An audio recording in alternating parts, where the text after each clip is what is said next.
Welcome to Mana TV news బులెటిన్ల ముందుగా headlines. Asia market కు AP వ్యూహాత్మకమైన గమ్యస్థానమని మంత్రి లోకేష్ స్పష్టం.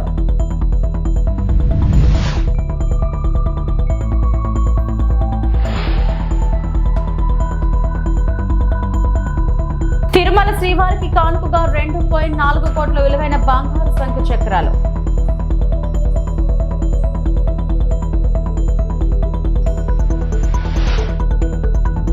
విశాఖ భూ కేటాయింపుల్లో భారీ కుంభకోణం. వైఎస్ఆర్సీపీ విశాఖపట్నం జిల్లా అధ్యక్షులు కేకే రాజు ఆగ్రహం.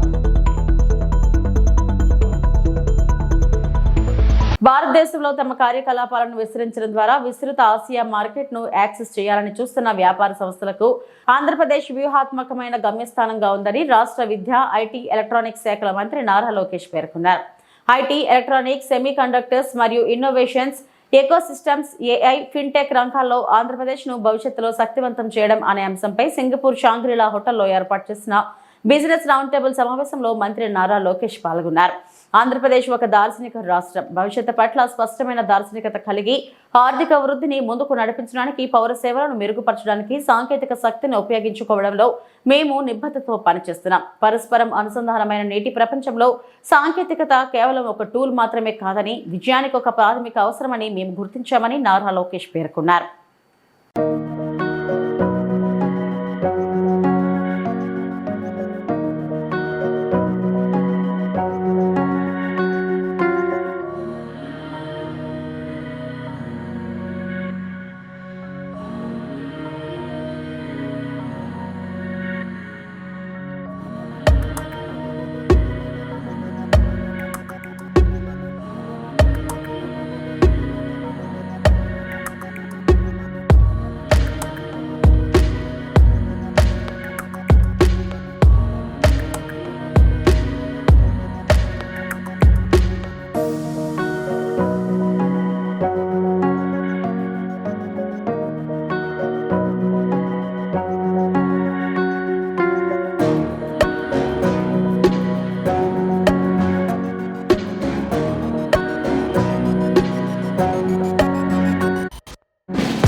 తిరుమల శ్రీవారికి ఓ సంస్థ భారీ బంగారు కానుకను సమర్పించారు. చెన్నైకి చెందిన సుదర్శన్ ఎంటర్ప్రైజెస్ సంస్థ బంగారు శంఖ చక్రాలను అందించింది. శ్రీవారి ఆలయంలోని రంగనాయకుల మండపంలో టీటీడీ అదనపు ఈవో వెంకయ్య చౌదరికి దాతలు వీటిని అందజేశారు. 2.5 కిలోల బంగారంతో రూపొందించిన శంఖ చక్రాల విలువ 2.4 కోట్లు ఉంటుందని పేర్కొన్నారు.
దక్షిణ కైలాసంగా ప్రముఖ పుణ్యక్షేత్రం శ్రీకాళహస్తీశ్వర దేవస్థానం ఆలయంలో శ్రీహరికోట చైర్మన్ రాకెట్ లాంచింగ్ సందర్భంగా శ్రీనారాయణ ఆలయానికి విచ్చేసి ఆయనకు ఆలయ ఏఈఓ మోహన్ స్వాగతం పలికి ప్రత్యేక దర్శనం ఏర్పాట్లు చేసి స్వామివారిని దర్శించుకున్నారు.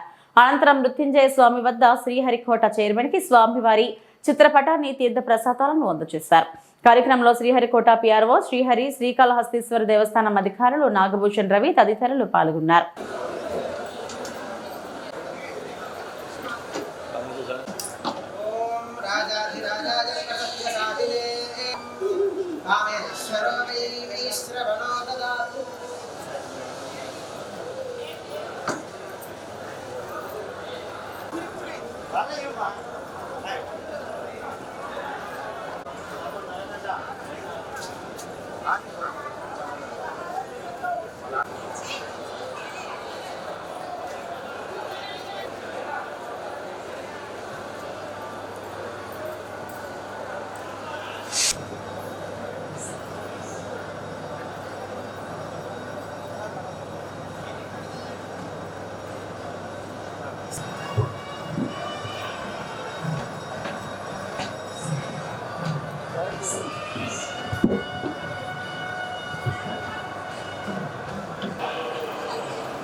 విశాఖ భూ కేటాయింపుల్లో భారీ కుంభకోణం. వైఎస్ఆర్సీపీ విశాఖపట్నం జిల్లా అధ్యక్షులు కేకే రాజు ఆగ్రహం.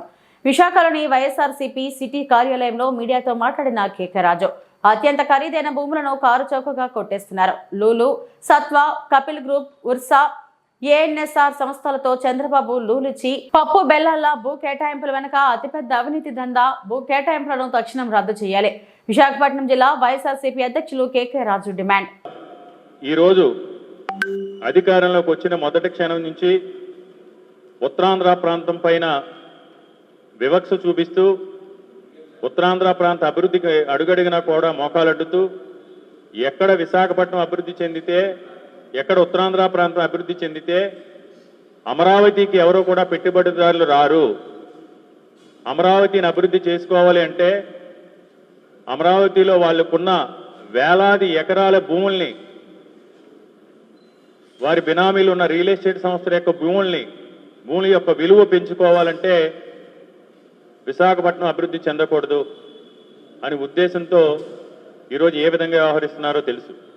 ఈరోజు గతంలో 33,000 ఎకరాలు, సుమారు 40,000 ఎకరాలు ఉన్న అమరావతిని ఈరోజు ఇంకో 50,000 ఎకరాలు పూలింగ్ పేరుతో అక్కడ అదేవిధంగా ప్రజల ఆస్తిని, ప్రభుత్వ ఆస్తి అంటే ప్రజల ఆస్తిని, ప్రభుత్వ ఆస్తుల్ని, ప్రజల భూముల్ని ఈరోజు పప్పు బెల్లాల పంపకాలు చేస్తూ ముఖ్యంగా విశాఖపట్నానికి సంబంధించి వేలాది కోట్ల రూపాయల విలువైన భూముల్ని, ఉదాహరణకి ఈరోజు లూలు మాల్, మరి ఎందుకో తెలియదు ఈ లూలు మాల్ మీద అంత ప్రేమ. లూలు మాల్ అంటే అదొక హైపర్ మార్కెట్. లూలు మాల్ అంటే హైపర్ మార్కెట్. అలాంటి ఒక హైపర్ మార్కెట్కి సరే ఉపాధి కల్పిస్తారు. ఉపాధి ఎవరికి కల్పిస్తారు? లూలు మాల్లో సేల్స్ సంబంధించి మన ఏదైతే సూపర్ మార్కెట్లు ఉన్నారో అలాంటి ఉద్యోగాలే కల్పిస్తారు.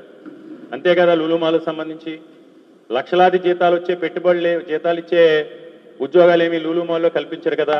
10,000 15,000 రూపాయలు. ఎందుకంటే హైదరాబాద్లో లూలు మాల్లో చూసినా లేకపోతే ఇంకో చోట లూలు మాల్లో చూసినా మ్యాక్సిమం 15,000 20,000 శాలరీ పే స్కేల్ ఉండే ఉద్యోగాలు మాత్రమే కల్పిస్తారు. ఈరోజు అదే లూలు మాల్ మీరు అదే లూలు మాల్ 13.5 ఎకరాలని మీరు 99 సంవత్సరాలు లీజుకి ఇచ్చారు కదా. మరి అందరూ చెప్తుంది ఏంటంటే ఇంకా ఏదో నామినల్గా ఎంతో కొంత రూపాయో పాపాయో రాసుకోవాలి కాబట్టి రాసిచ్చారు. ఈరోజు అదే కనుక మీరు చెప్పారు, చంద్రబాబు నాయుడు గారు ముఖ్యమంత్రి అయిన తర్వాత ఒక మీటింగ్లో నాకు చాలా చేయాలనుకున్నాను, సంక్షేమ పథకాలన్నీ కూడా అమలు చేయాలనుకున్నాను, సూపర్ 6 సూపర్ 7 కూడా అన్ని సంవత్సరంలోపే చేయాలనుకున్నాను, కానీ ఖజానా ఖాళీ అని.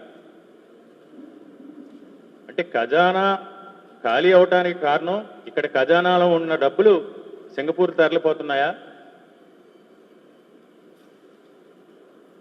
లేకపోతే లూలు లాంటి సంస్థలకి ఈరోజు లూలుకు సంబంధించి ఆ ప్రాపర్టీ వాల్యూ సరే ఖజానా ఖాళీ అయిందన్నారు, అది ప్రభుత్వ ఆస్తి. మీరు ప్రభుత్వ ఆస్తిని ఆదాయ వనరుల కింద మార్చాలనుకుంటే మీరు సంపద సృష్టిస్తానన్నారు కదా. ఒక మాదిరి బిల్డర్ని అడిగినా చెప్తాడు, అది కనుక ఒక కమర్షియల్ ప్రాజెక్టుగా ప్రభుత్వమే పీపీపీ మోడల్లో మార్చితే ఏదైతే లూలు మాల్కి సంబంధించి 13.5 ఎకరాల భూమి అయితే ఉందో దాన్ని పీపీపీ మోడల్లో కనుక మీరు ప్రభుత్వ ఆస్తిని సంపద సృష్టించాలనుకుంటే సుమారు దాంట్లో తక్కువలో తక్కువ వేసుకుంటే 40 లక్షల ఎస్ఎఫ్టీ కన్స్ట్రక్షన్ చేయొచ్చు. వైఎస్ జగన్ పర్యటనపై అడుగడుగునా ఆంక్షలు పెడుతున్నారని వైఎస్ఆర్సీపీ నేత టీటీడీ మాజీ చైర్మన్ బోమన కరుణాకర్ రెడ్డి మండిపడ్డారు. మంగళవారం ఆయన మీడియా సమావేశంలో మాట్లాడుతూ ఎల్లుండి వైఎస్ జగన్ నెల్లూరు పర్యటనకు రానున్నారు. అక్రమంగా అరెస్టైన దాఖానాని పరామర్శించనున్నారు. జగన్ పర్యటన నేపథ్యంలో మా నేతలకు నోటీసులు ఇచ్చారు. జైలు దగ్గరకు ఎవరు వెళ్లకూడదని నోటీసుల్లో పేర్కొన్నారని బోమన ఆగ్రహం వ్యక్తం చేశారు. కార్యకర్తలకి నోటీసులు ఇవ్వటమే కాకుండా వాళ్ళు ఆ డివిజనల్ పోలీస్ అధికారి చంద్రశేఖర్ రెడ్డి ఎమ్మెల్సీ గారికి పంపించినటువంటి ఉత్తర్వులో జైలు దగ్గరికి ఎవ్వరూ కూడా వెళ్లకూడదు, అది ఎట్లాగూ వెళ్లలేరు ఎవరు కూడాను. హెలిప్యాడ్కు 10 మందికి మాత్రమే అనుమతి. నల్లపురెడ్డి ప్రసన్న కుమార్ రెడ్డి గారి ఇంటికి 15 వెహికల్స్ ను మాత్రమే అనుమతించటం జరుగుతుంది. కేవలం 3 మాత్రమే లోపలికి పంపటం జరుగుతుంది అని, ఆయన ఒక్కరినే పంపటం జరుగుతుంది అని చెప్పటం. అలాగే ఈ పర్యటనలో ఎక్కువగా సమీకరణ చేస్తే దానికి సంబంధించి అక్కడ సరైన రీతిలో ఆ రోడ్లు అవి లేవు కనుక అక్కడ ఏ రకమైనటువంటి అనుకోని సంఘటనలు జరిగే అవకాశం ఉంది కనుక మేము తీవ్రమైనటువంటి చర్యలు తీసుకుంటాము అని ఆయన ఆ చంద్రశేఖర్ రెడ్డి ప్రస్తుత అధ్యక్షులు జిల్లా అధ్యక్షులకి ఒక ఉత్తరం రాయటం జరిగింది. జగన్మోహన్ రెడ్డి గారి పర్యటన 9వ తారీఖున చిత్తూరు జిల్లా బంగారుపాళ్యంలో జరిగినప్పుడు కూడా హెలిప్యాడ్ దగ్గరికి 30 మంది కంటే మించి రాకూడదు, ఆ మార్కెట్ యార్డ్లేకి 300 మందికి మాత్రమే ప్రవేశం, ఎక్కువ మంది వస్తే వాళ్ల మీద రౌడీ షీట్స్ తెరుస్తాం, కేసులు పెడతాం అని చెప్పటమే కాకుండా దాదాపు 2000 మంది పోలీసు వాళ్లతో మోహరింపజేసి ఒక డీఐజీ, 3 ఎస్పీలు, 9 మంది ఏఎస్పీలు, 27 మంది డీఎస్పీలు, దాదాపు 2000 మంది మొత్తం పోలీసులతో అక్కడ జగన్మోహన్ రెడ్డి గారి పర్యటనని అడ్డుకోవటానికి చంద్రబాబు గారి ప్రభుత్వం వినియోగించింది. మేమేమీ కూడా జన సమీకరణ చెయ్యము అని చాలా స్పష్టంగా చెప్పినా ఓ ఉప్పెనలాగా, ఒక తుఫానులాగా జన ప్రభంజనం అంతా వచ్చింది. పోలీసులు కేసులు పెడతారు అని తెలిసినప్పటికీ కూడా వాళ్ళెవరు భయపడలేదు. అది బంగారుపాళ్యానికి మాత్రమే జగన్మోహన్ రెడ్డి గారి ఆదరణ పరిమితమై లేదు, అది రాష్ట్రమంతా వ్యాపించి ఉంది. జగన్మోహన్ రెడ్డి గారు అంటేనే, జగన్ అంటేనే జనం. ఆయన బయటికి వస్తే అడుగడుగున జన నీరాజనమే జరుగుతుంది. రేపు 31వ తారీఖున ఆయన పర్యటనలో కూడా ఆయన వచ్చేది పరామర్శకు. అది పర్యటన అనే కార్యక్రమంగా కంటే ఆ పరామర్శకు వస్తున్న సందర్భంలో మా పార్టీ ఏ రకంగానూ జన సమీకరణ చెయ్యదు. మేము జన సమీకరణే చెయ్యదలుచుకుంటే దాని స్థాయి వేరే రకంగా ఉంటుంది. మీరు 10 మంది కూడా రాకూడదు, ఆయన వెనకల 3 కూడా ఉండకూడదు అని మీరు మా పార్టీ నాయకులను బెదిరించేటట్టుగా మీరు తాకీదులు ఇచ్చినంత మాత్రాన జనం రారు అనుకుంటే పొరపాటు. జనాదరణ కలిగినటువంటి వాళ్ళకి జనాన్ని రాకుండా ఆపగలగటం అన్నది సాధ్యం కాదు. డాక్టర్ బిఆర్ అంబేద్కర్ కోనసీమ జిల్లా కొత్తపేట నియోజకవర్గం ఆత్రేయపురం మండలంలో ఆంధ్రప్రదేశ్ రాష్ట్ర మాజీ ముఖ్యమంత్రి వర్యులు శ్రీ వైఎస్ జగన్మోహన్ రెడ్డి ఆదేశాల మేరకు రాష్ట్ర వ్యాప్తంగా జరుగుతున్న బాబు షూరిటీ మోసం గ్యారంటీ కార్యక్రమం ఈ రోజు కొత్తపేట నియోజకవర్గంలో ఆత్రేయపురం మండలంలో మండల కన్వీనర్ కనుమూరి శ్రీనిరాజు అధ్యక్షతన నిర్వహించబడింది. ఈ కార్యక్రమంలో ముఖ్య అతిథిగా డాక్టర్ బిఆర్ అంబేద్కర్, కోనసీమ జిల్లా వైఎస్ఆర్ కాంగ్రెస్ పార్టీ అధ్యక్షులు చెర్ల జగ్గిరెడ్డి, ఆయనతో పాటు కొత్తపేట నియోజకవర్గ పరిశీలకులు సిరిపురపు శ్రీనివాసరావు పాల్గొన్నారు. అలాగే ఈ కార్యక్రమంలో జడ్పీటీసీ, ఎంపీపీ, ప్రజాప్రతినిధులు, కార్యకర్తలు పాల్గొన్నారు.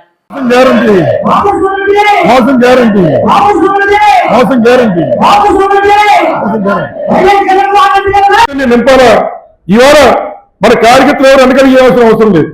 ఇవాళ ఒక ఇంటికి వెళ్ళి నీ కరెంటు బిల్లు కట్టిన నెల ఎంత వచ్చింది, ఈ నెల ఎంత వచ్చిందంటే మనం ఎంత వెనకబడ్డామో అక్కడ అర్థమవుతుంది. కరెంటు బిల్లులో ఇవాళ నెల గడుస్తుందంటే కరెంటు బిల్లులు కట్టాలంటే గుండె మోతకి పోతుందో ఒక్కసారి మీ అందరూ ఆలోచన చేయాలని చెప్పి సందర్భంగా కోరుతున్నాం. అందుచేతే ఇవాళ వైఎస్ఆర్సీపీ శ్రేణులంతా కూడా ఈ యొక్క ఏదైతే ఇప్పుడు ఈ కార్యక్రమం అయిన తర్వాత ఇది లాంచ్ చేస్తాం. ఇదేంటంటే ఒక్కసారి మన సెల్ ఫోన్ లో దీన్ని ఒక్కసారి స్కాన్ చేస్తే మొత్తం అన్ని కూడా వస్తాయి. అవి ఏమిటంటే ఇది మన సెల్ ఫోన్ లో వచ్చిన వెంటనే మరి ఏదైతే గతంలో ఎన్నికల ముందు మరి ఉన్నటువంటి పవన్ కళ్యాణ్ గారు, అలాగే ఉన్నటువంటి నారా చంద్రబాబు నాయుడు గారు, వారు ఈ రాష్ట్రంలో జగన్మోహన్ గారు అప్పుడు కుప్ప చేసేసాడు, రాష్ట్రాన్ని అభివృద్ధి పాలు చేశాడు, మేము వస్తే అన్ని చేస్తామని చెప్పి ఇదిగో వారు ప్రజాగలం అని చెప్పి వారు ఇచ్చినటువంటి మాట ఇది. ఇందులో మరి వారు ఇంకో మాట కూడా చెప్పారు. అదేంటంటే మేమిద్దరం కలిపి సూపర్ 6 హామీలు ఇస్తున్నాం. మరి ఈ సూపర్ 6 హామీలు ఏంటంటే మొట్టమొదటిగా మరి 20 లక్షల ఉద్యోగాలు పట్టుకొచ్చి యువతకి ఇస్తామన్నాడు.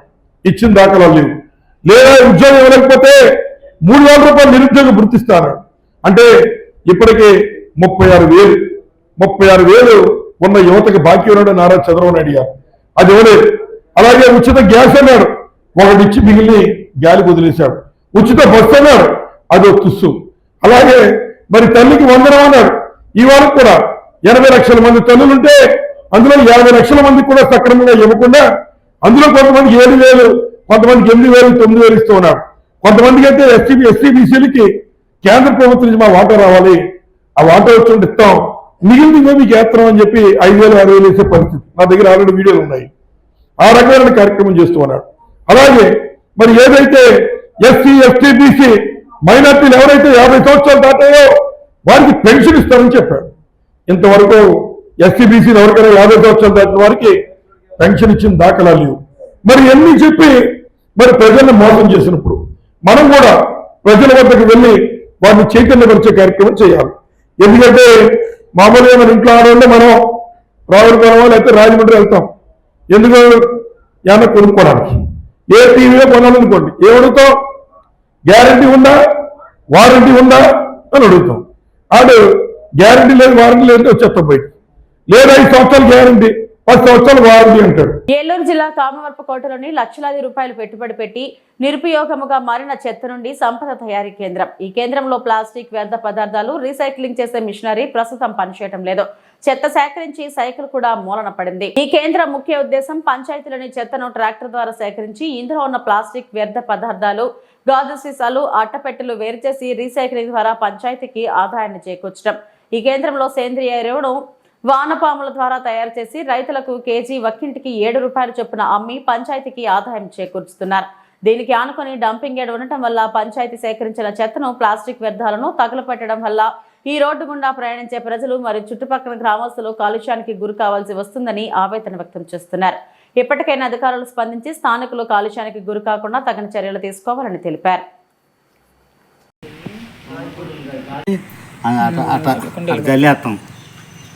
అది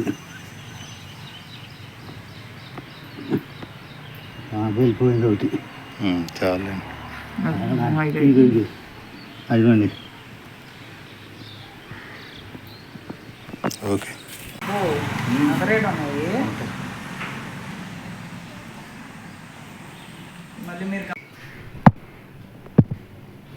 ఇది 20 కేజీలు, ఇదైతే 30 కేజీలు అవుతుంది. అలా కొలత పెట్టుకుని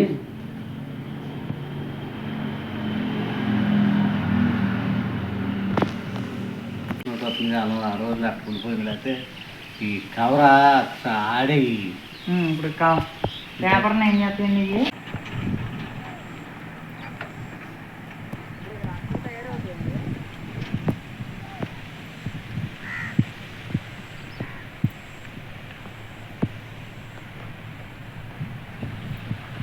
నా పేరు ధర్మారావు. ఇక్కడికి మాకు పొద్దున్నే ఓ రేకులు వచ్చి కూరగాయలు పోతాయండి. ఇక్కడ కూరగాయలు పోతే వాళ్ళు ఆడవాళ్ళు ఏరుకుంటారు. ఏరి తొట్టులో పోసి అవి ఏం చేస్తాం, అవి 3 నెలలకే అవి అట్ట కుళ్ళబెట్టి దాన్ని ఎరువు కలిపి తొట్టులో పోసి తొట్టులోనేమో మామూలుగా వానపాములు వేసి గోళ్ళు కప్పేసి తడుపుకుంటా అవి వారానికి ఒకసారి ఎరువు వస్తుందండి. ఆ ఎరువుని తీసి బయటికి ఎండబెట్టి జల్లిచ్చేసి డ్రమ్ముల్లో పెట్టేసి రైతులకి కేజీ ఎంతకని 7 అని 8 అని అలా ఇచ్చేస్తామండి. అది ఇచ్చేసి ఆ రైతులు ఉపయోగించుకుంటారండి. ఈ మిషన్లు ఉన్నాయండి. ఈ మిషన్లో మన ఈ మధ్యన కొద్దిగా డ్యామేజ్ వచ్చినాయండి. ఈ బాగు చేపించేసి వీటిని కూడా రోడ్లు కాంట్రాక్టులు వస్తే కవర్ ఆడేసి మన రోడ్డు వాళ్ళకి కాంట్రాక్టులకి అవి సప్లై చేస్తామండి. ఇక్కడ చేపించేది ఏదంటే అట్ట కానీ బాటిల్స్ కానీ ఏమైనా ఇక్కడికే వస్తాయి. అవి వచ్చి వీటి మీద లాభం మన గవర్నమెంట్కి ఎంత అని బిల్ చేసి లెక్క చెప్తే అప్పచెప్తామండి. మన అట్టలు కానీ రేకులు కానీ బాటిల్స్ కానీ ఏమైనా సరే మనకి కారాళ్ళు యానోళ్ళు తీసుకొచ్చి ఇక్కడ ఇస్తారండి. అవి మనం అమ్మి ఎరువు కానీ బాటిల్స్ కానీ రేకులు కానీ ఏమైనా మన పంచాయతీకి ఇస్తామండి. వచ్చి లాభం. ప్రజల ఆరోగ్యాలను పరిరక్షించాల్సిన బాధ్యత ప్రభుత్వ వైద్యాధికారులదేనని కలెక్టర్ టి వినయ్ కృష్ణారెడ్డి స్పష్టం చేశారు. మాక్లూరు మండల కేంద్రంలో విస్తృత తనిఖీలు నిర్వహించారు. ప్రాథమిక ఆరోగ్య కేంద్రం, అంగన్వాడీ సెంటర్, మండల విద్యాశాఖ అధికారి కార్యాలయం, వ్యవసాయ సహకార సంఘం, ఎరువుల గోడౌన్, శాఖ గ్రంథాలయం, సబ్ పోస్ట్ ఆఫీస్ తదితర కార్యాలయాలను కలెక్టర్ ఆకస్మికంగా తనిఖీ చేశారని తెలియజేశారు. గ్రామ పంచాయతీ కార్యదర్శిని ఇందిరమ్మ ఇళ్ల ప్రగతి గురించి వివరాలు అడిగి తెలుసుకున్నారు. మాక్లూర్ పిహెచ్సిని సందర్శించిన collector OP registration counter, lab, inpatient ward, vaccination room తదితర విభాగాలను తనిఖీ చేశారు.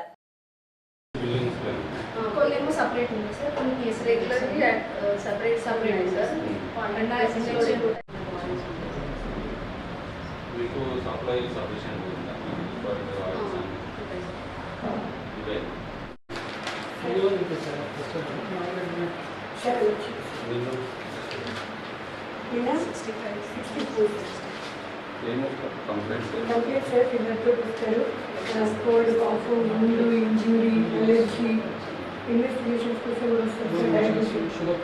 ఫీవర్తో వచ్చిన వాళ్ళని మీరు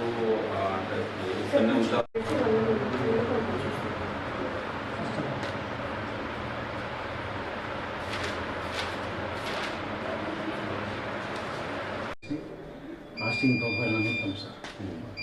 RFT, LFT, kidney test, Telangana diagnostic sir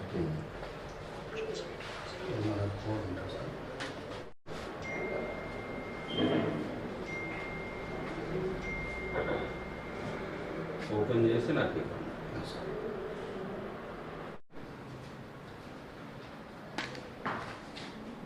deliveries కావాలి. ఇంతకుముందు అయిపోయింది సార్. ఇప్పుడు అవన్నీ అంటే మన జీజీహెచ్ 8 కిలోమీటర్స్ దగ్గర ఉంది కదా.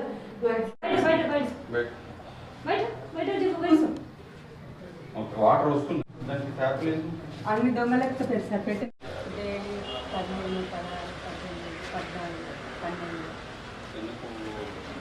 సగం మంది వస్తుందని అనుకుంటారు. వస్తారు కానీ సార్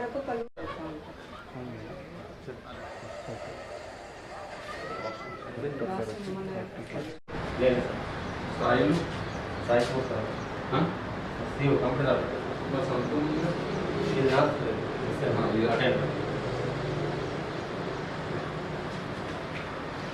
ఇద్దరిది లేదా ఇక్కడ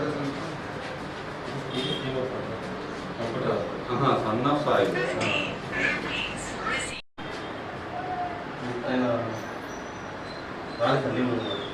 ఏమిటంటే నిన్న రాలి మొన్న రాలి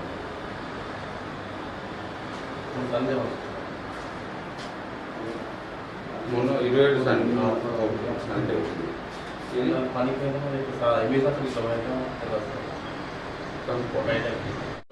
రాలేదు. సాయి కుమార్ నాలుగు పంచం ఉంది కదా, కరెక్టే. నేను అదే నాలుగు పంచం ఏదైతే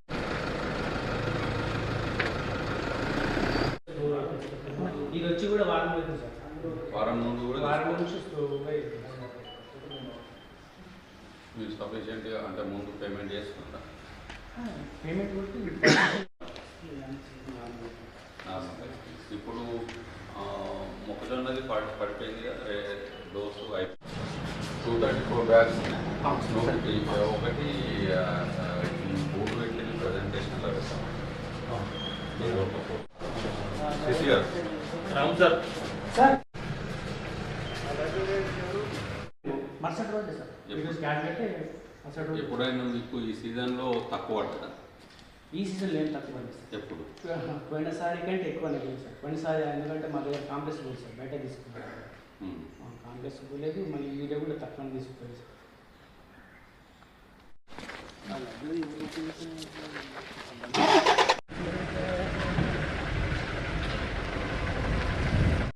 ఇరవై 29 ఇక్కడ నుండి రాదు. హలో అది వాళ్ళని వచ్చి కూర్చోమని.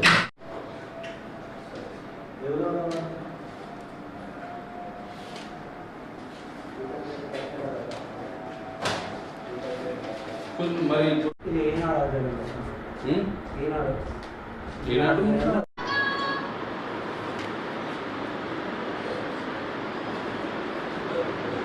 సో ఆ 20 తర్వాత ఇంకా బుక్స్ రాదు. పేపర్ ఎదుటోళ్ళు కాకుండా బుక్స్ ఎదుటోళ్ళు వస్తుంది. ఏం చదువుతుంది? మనమైతే ఇప్పుడు మన టాప్ క్యాప్చరింగ్ డిస్ట్రిక్ట్స్లో లేము, మధ్యలో ఉన్నాము. నేను మొన్న చూసింది. అవును సార్, మీరు ఆ రోజు రివ్యూ చేసినప్పుడు చెప్పారు.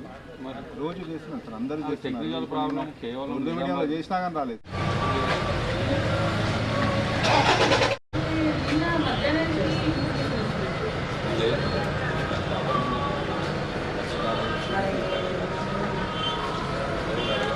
ఇప్పటి నుండి ఇవాళ రావాలి, లేట్ చేసే డేటు రేపటి నుండి సరే రేపు వస్తుంది.